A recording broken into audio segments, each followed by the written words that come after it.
Welcome to Creative Pages with Catherine. I'm Catherine, and it's finally time to use up those March 2025 Noteworthy Days stickers. It feels like it's been a long time since the virtual crop, and life just keeps on going, doesn't it? It's always interesting around my house. I don't know how things are with you all. You can let me know in the comments below. But I did give you all a quick teaser of what's coming, so let me go ahead and get to it. We had this scrap left over, I believe, from the March virtual crop. So it was this green. If it wasn't March, it was February. And I wanted to go ahead and use it, and it just paired really well with this paper from our Noteworthy Days collection. It is the green grid. Kind of has a dual tone of green on it. It has the navy stars on the back side of it. And we're going to overlay that onto this green, and they just blend beautifully together. We're also going to make a border for our companion page. For the right side, I don't have a sketch this time. I am using some scraps and freestyling a little bit, and if you've been scrapping along with me, you will have some of these in your stash as well. And I also hope you've ordered an extra set of Noteworthy Days papers, both the designer paper pack as well as the tonal pack, because we are going to need them as we continue to use all our stickers through the year. I also did pull out my Elegant Diamond decorative border punch. I just like the softer edges here, but we are going to have a contrast with some sharp edges in our border, as well as soft edges here and soft edges here. And I'm going to talk to you about some different options of how to use this layout once we get it put together. Let me go ahead and start to do that. The left side of the page is going to be super quick and easy because this is almost done already. Like I said, using up the scraps and just working with what we have, and I think it's just perfect to frame out 4 photos. Or if you want, I did have a question on my community tab about somebody who doesn't have a whole lot of St. Patrick's Day photos.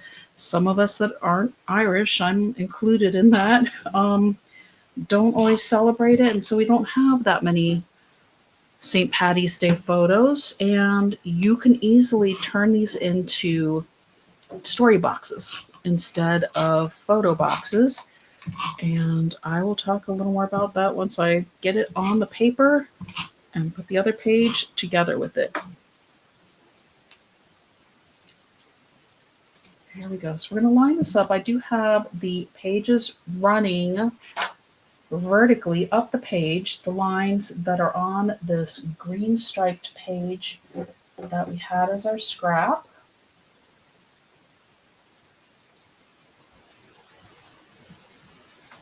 And I did use my repositionable tape.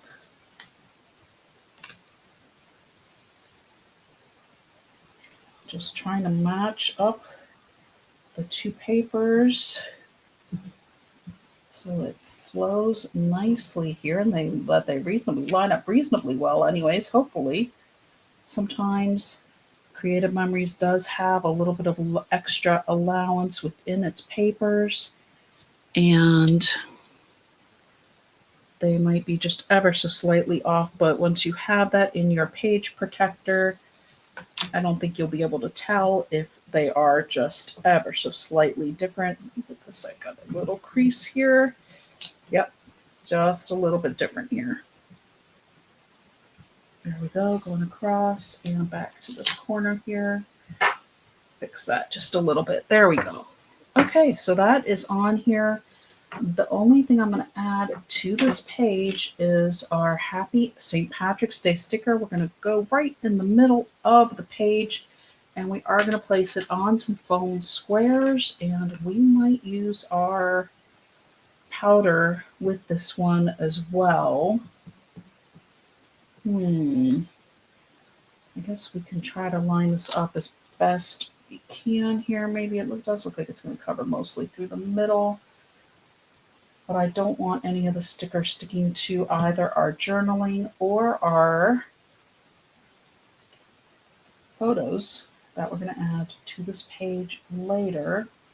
So let's put one above and then a couple out to the side, and then let me get my powder real quick and we'll get a little bit on there. I have one foam square that I cut already, and let's see if I can get that to fit in this little stem here. Ooh, I think it just fits at the bottom here. If I need to cut, yep, I need to cut just a little bit of extra off because I can see it sticking out from the side here. So we're just going to take our microtip scissors and cut through that real quick. Try not to cut my fingernail in the process here. All right, let's go ahead and just pull that off because it's not sticking to that. It's going to stick to my fingers. I can already feel it. Okay, here is my anti-stick powder tool. So if you don't have this, it's a nice product to have. The Creative Memories came out with it. It has this really nice little cushion thing on it that helps you get your powder out nicely and not flow too much, but get enough to help get that little bit of extra stick off of your stickers. So that way it's not going to catch anything that we add to our page later. And I have left the backings on my foam squares when I do that because, of course, I want my foam squares to stick when it's time for them to do that, which is going to be right now. So let me pull those off also. Move my little trash can back out of the way here and place this onto my page right here in the middle.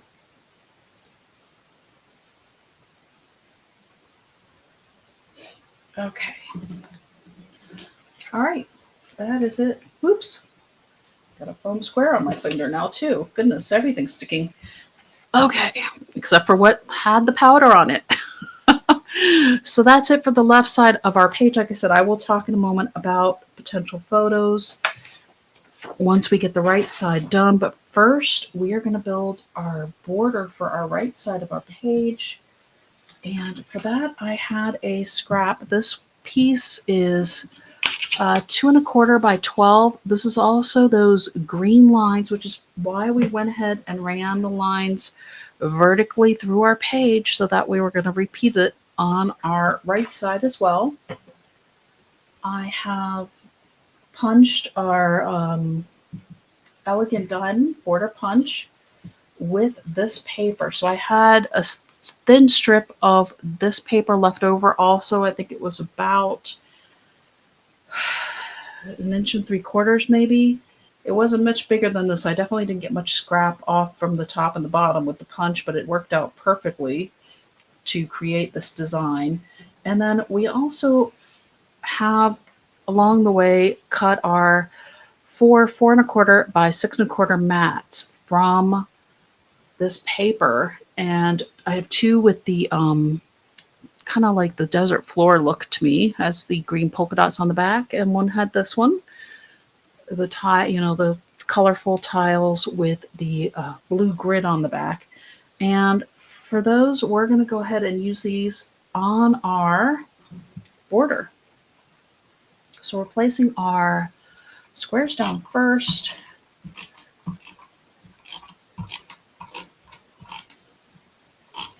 And I'm going to grab out my 0 centering ruler so I can get these placed reasonably evenly. Because these are, like I said, they were just from the center of our cutting that 4 1/4 by 6 1/4 match. You always wind up with a little square in the middle. And so this is a nice way to use that up as a border on our page here. So this one is going about 1 inch down at the 5. So between the 5 and the 3, this one I centered. So I got it at the 1 inch mark, so basically essentially 5 inches down. And this one is going up 1 inch from the bottom as well. If I can get my paper and my ruler to cooperate here again.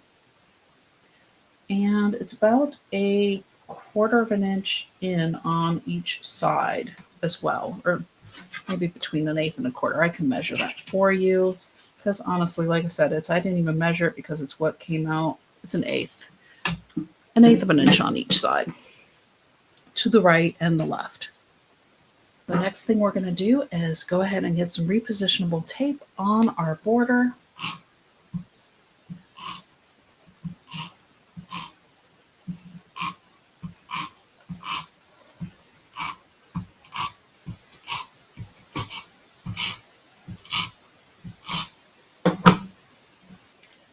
And we're going to go ahead and place this through the middle here. Now, when I punched this, I was ever so slightly off at the top and the bottom, so I actually did take just a small amount off of it, and I can see where I've just placed it down just a little bit. So I'm going to have that 1/8 of an inch at the top and the bottom, and I think I went closer to 1/4 because I wound up directly at the bottom of my paper here. So I'm going to lift this up and move it up just a hair.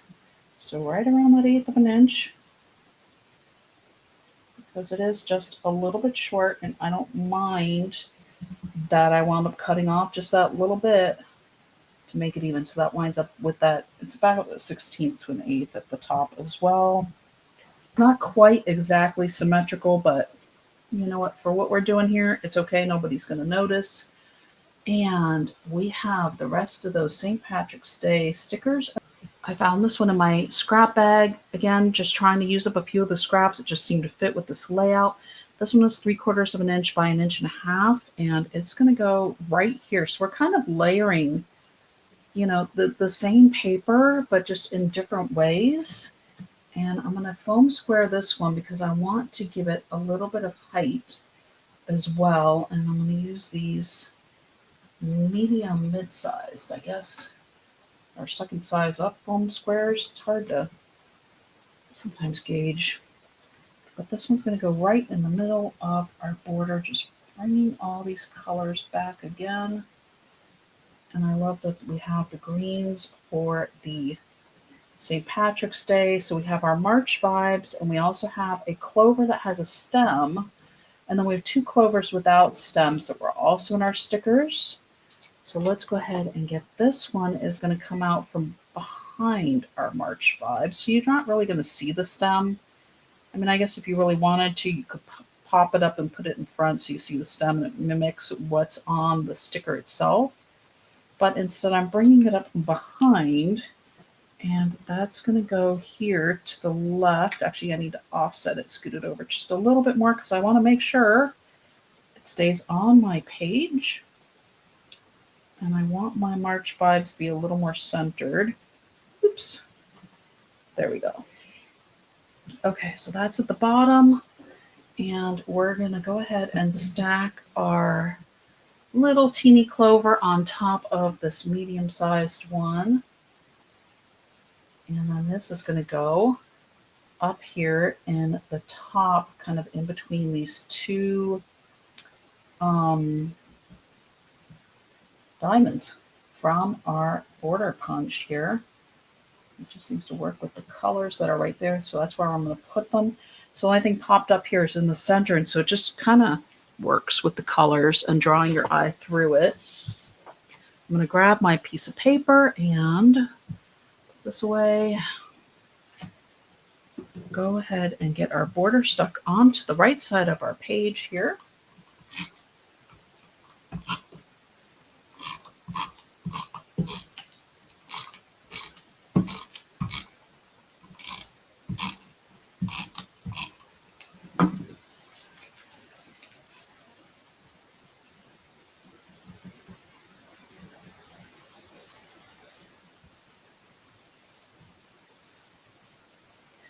There we go. Just lined up with the right side of my page.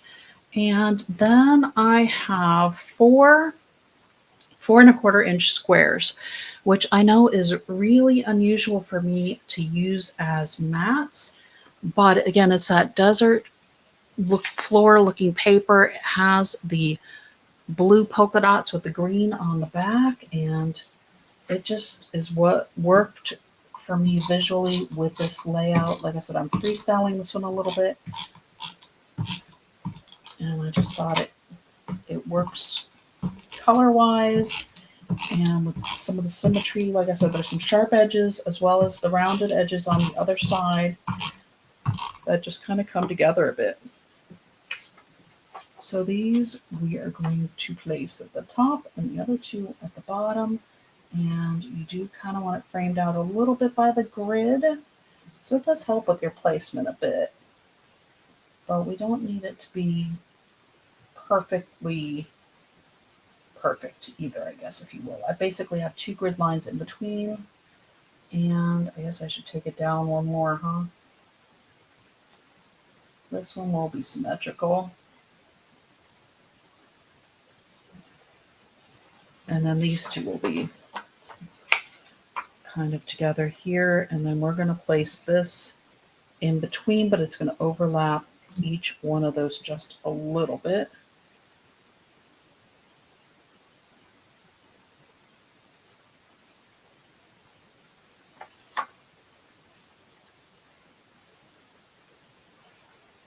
And that's the one thing that I always say about use the design on the papers to help you. This one is a really good example of that because you can follow those grid lines and make sure you're getting your placement on your edges where you want it. And so this one, I am going to pop up. It's going to be a little bit harder to write on, but I think it just because it overlays each one, I guess maybe it'll be okay. I don't think I'm going to pop it up after all. I thought about putting it this way so that way the lines ran the same, but then it just threw me off completely. It's better with the lines going diagonal because the color works for me rather than the actual color. The color worked better than the actual shape or the design of which direction the lines actually were running on this thing. So there we go. Okay, so now let's get the other page in here. Move these out of the way.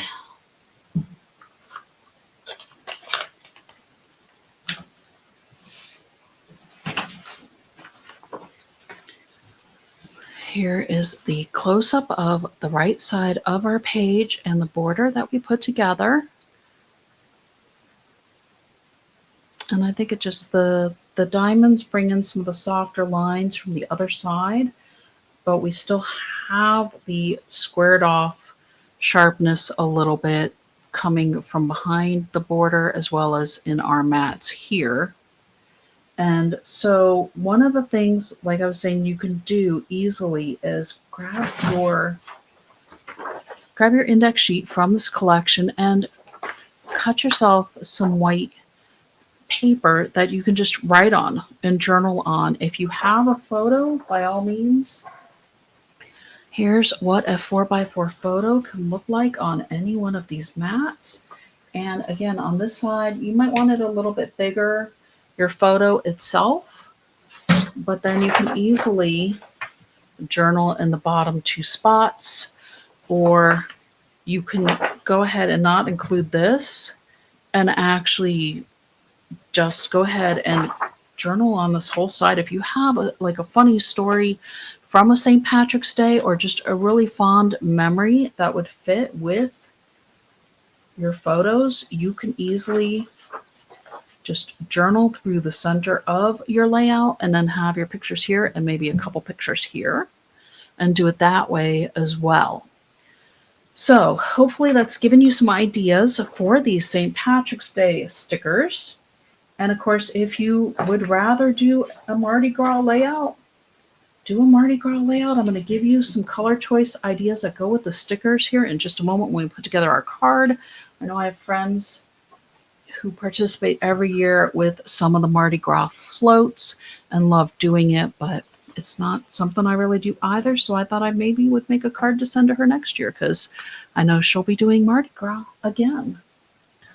For our card, you are going to want one of your blank cards from our Creative Memories blank card kits.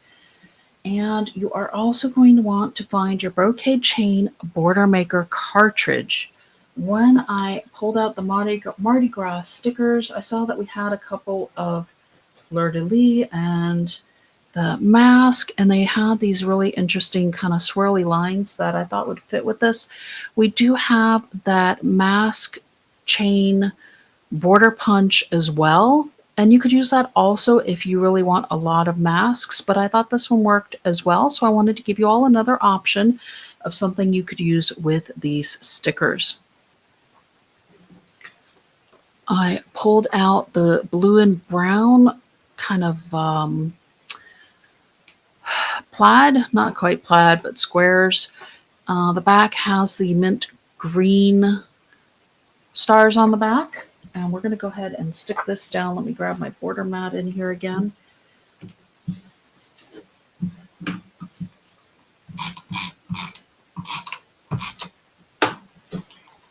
Adding both some repositionable as well as regular tape to my card.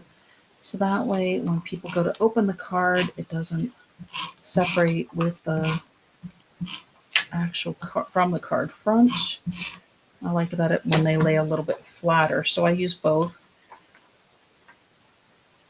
And now, just line that up. This is 4 1/4 by 5 1/2, the exact size of our card front.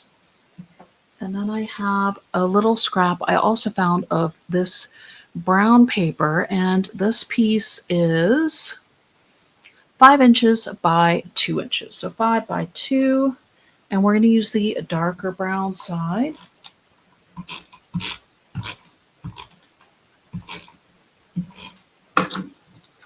Just across the top of our card here, and it kind of frames in with the lines again. So I'm going right below the brown line on my paper and kind of just outside of these two blue lines going down.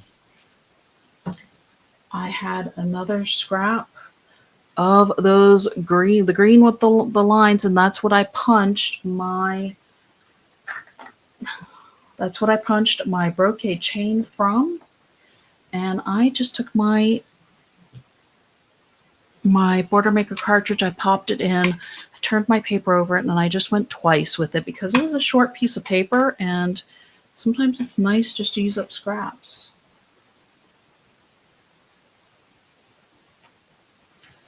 This essentially is what I took it out from. So it wasn't that much taller than this, and you could see where I just went and took the two side by side of my brocade chain off of there, and it looks lovely inside of that brown. So that's what we're doing with it. Putting a little bit of repositionable tape on here. And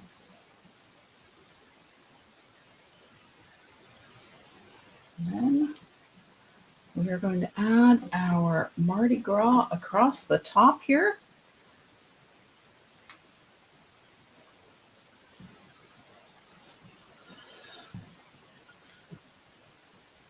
Okay, so the Mardi is going a little bit more to the left, kind of to the centered-ish, I guess, if you will, and the Gras is going to be a little bit over as well. And then we're going to have our two little fleur-de-lis coming up from the bottom, right and left.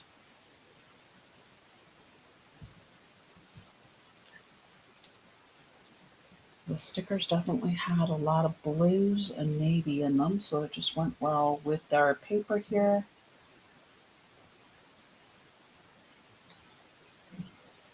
And then our mask is going to come in through the middle here.